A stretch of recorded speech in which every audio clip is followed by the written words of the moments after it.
former special assistant to the US president for Russia, Ukraine, and Eurasia, and a former US ambassador to Kazakhstan and Georgia, and joins us on the line now. Good evening to you, William.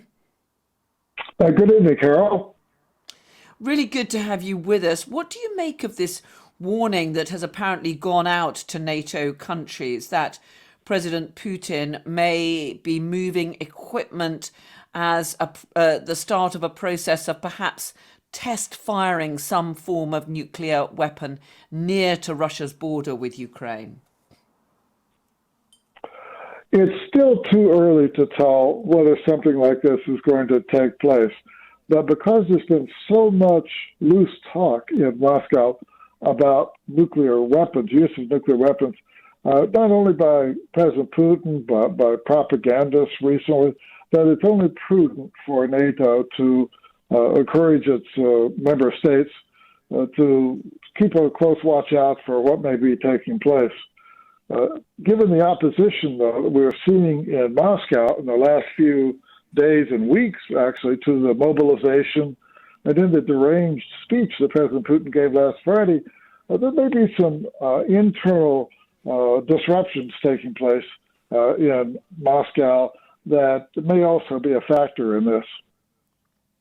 You mean that President Putin might potentially carry out some sort of nuclear test in order to distract from the growing opposition that he's facing in his own country to that effort to mobilize 300,000 more troops for the war in Ukraine?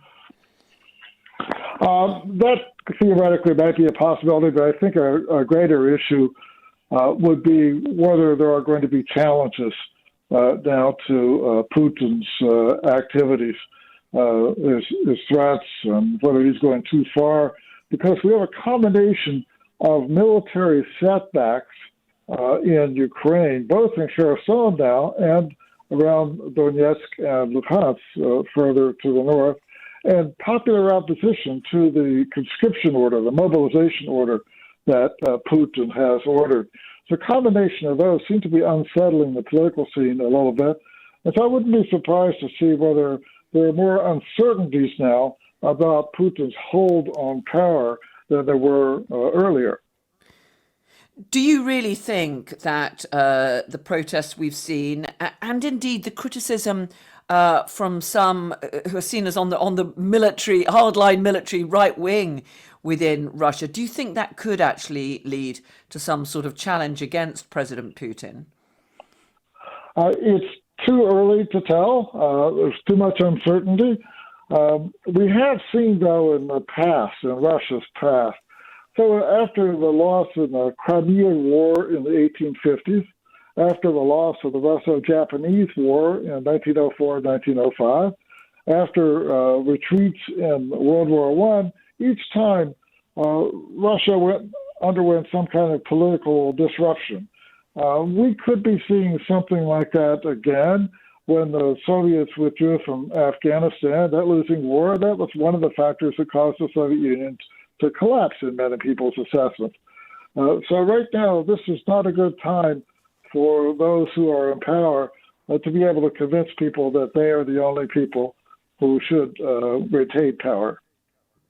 So to return to the nuclear threats that President Putin has been issuing, I mean, we have had senior figures in the United States saying, well, look, President Putin may not be bluffing about this, that he could actually use a nuclear weapon. Do you think that that is a possibility? It definitely is a possibility. There's no question about that. But we know so little about what President Putin is thinking and those around him. All of his cohorts are pretty much ex-KGB, ex-Secret Service in the Soviet Union. And so they keep to themselves a great deal, and we really don't know. So, for example, in February, it wasn't clear, even days before the invasion began, whether the invasion would take place or not. So we should not overestimate how much we on the outside know about internal Kremlin decision-making. What is clear is that not only is President Putin facing more dissent from within his own country, but his forces are suffering further setbacks in their invasion. Ukrainian forces are reported to have liberated another key village in the southern region of Kherson. They've also been trying to push back the Russian troops in other areas that have been controlled by the Russians. It does seem as though, I mean, despite the superior numbers that President Putin can claim, the Ukrainians are succeeding in pushing the forces back in some areas. Yes, the Ukrainians seem to be having a stronger army now than the Russians, in great part because they are better equipped. You know, there are reports that these new soldiers being conscripted are being told to bring their own uniforms or sleeping bags, that they don't have tourniquets that they can provide these soldiers, so they should provide something on their own. And then there are also reports that the conscription soldiers, are not being fed properly. So this suggests a circumstance for quite low morale among these people. So I think we're seeing a situation in which what was perceived before the war to be a definite Soviet superiority, that no longer is the case. Yeah, Ukraine's Deputy Interior Minister Yevhen Enin said 50 towns and villages had been recaptured and some 3,500 citizens freed in the Kherson region. Though it's not quite clear over which period he is referring. But I don't know if you were hearing my interview with Alexei Goncharenko a few minutes ago.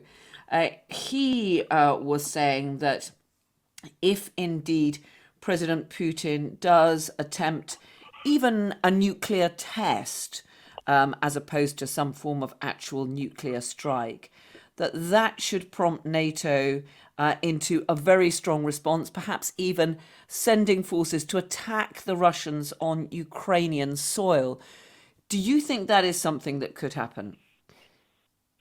I really can't speculate on what NATO might do in response to a nuclear test or even a nuclear strike on Ukrainian soil. But I would say that NATO and NATO's allies do have capacity with conventional forces to deliver really striking blows against Russian forces if Russia were to turn to a nuclear option. For example, as we saw when the Ukrainians destroyed the Russian flagship in the Black Sea, the Moskva, they did that with two Ukrainian conventional non-nuclear Neptune missiles.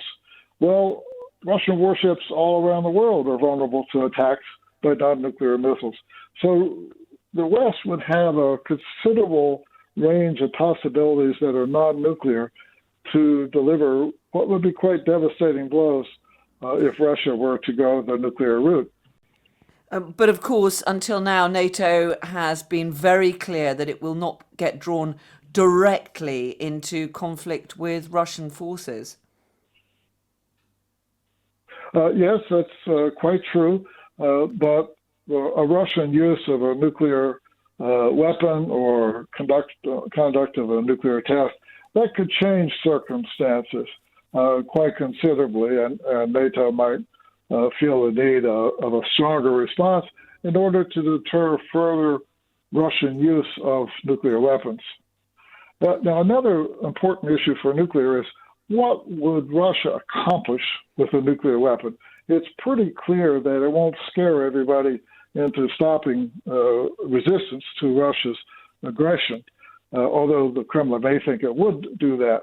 But the Russian military is not prepared from a military standpoint probably to take advantage of use of a nuclear weapon in terms of sweeping across the battlefield and securing targets that it could not secure before. So there are real military doubts as to the value of a nuclear weapon.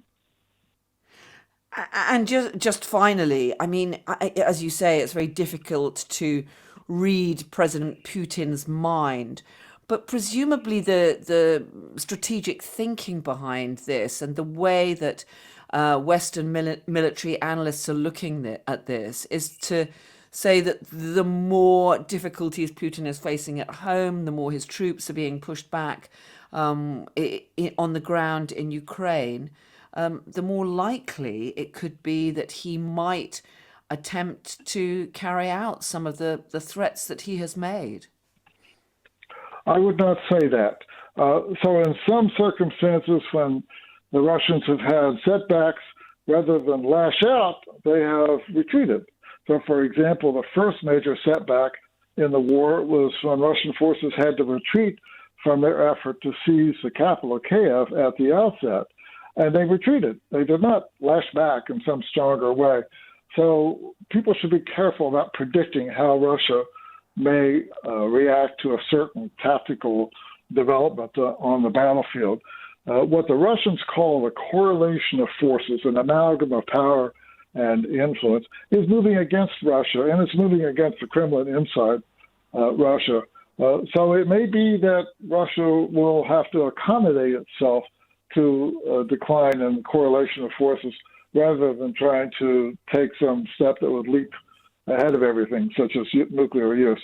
It's just too difficult to predict how Russia will react to any particular activity.